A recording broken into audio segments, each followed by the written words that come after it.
અમદાવાદના જગતપુરમાં ડિમોલેશનનો વિરોધ. ચુસ્ત પોલીસ બંદોબસ્ત સાથે પ્રશાસને ડિમોલેશનની કામગીરી હાથ ધરી. વર્ષો જૂના બાંધકામ દૂર કરાતા સ્થાનિકોમાં આક્રોશ. નોટિસ વગર જ ડિમોલેશન કરાયાનો સ્થાનિકોનો આરોપ છે. કોઈ અનિચ્છનીય બનાવ ન બને તે માટે પોલીસનો ચુસ્ત બંદોબસ્ત ગોઠવી દેવામાં આવ્યો. ગોદરેજ ગાર્ડન સિટી નજીક 12 મીટર રોડ ખુલ્લો કરવાની કામગીરી. કપાતમાં આવેલા 3 જેટલા મકાન પણ દૂર કરવામાં આવશે. વધુ માહિતી સાથે સંવાદદાતા કુશાંગ ફોનલાઈનથી જોડાયા છે. કુશાંગ, જૂના બાંધકામ દૂર કરાતા સ્થાનિકોમાં આક્રોશ છે. શું વધારે વિગત? સ્થાનિકોનું શું કહેવું છે? વર્ષ 2020-21માં ટીપી સ્કીમ જાહેર થઈ હતી અને તેના ભાગરૂપે રોડ ખોલવાની કામગીરી ચાંદોડિયા વોર્ડમાં આવેલ જગતપુરમાં કરવામાં આવી રહી છે.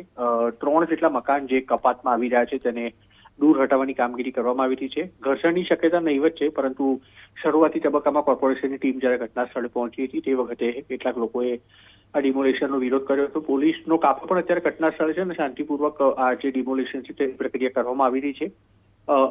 મકાનો દૂર થયા બાદ રોડ પહોળો કરવાની કામગીરી છે જે ટીપીમાં આવી રહી છે તે કરવા માટે અમદાવાદ મહાનગરપાલિકાનું આયોજન છે અને તે બાદ આખો એરિયા છે તે ડેવલપ કરવા માટે પણ અમદાવાદ મહાનગરપાલિકા તરફથી કામગીરી કરવામાં આવશે.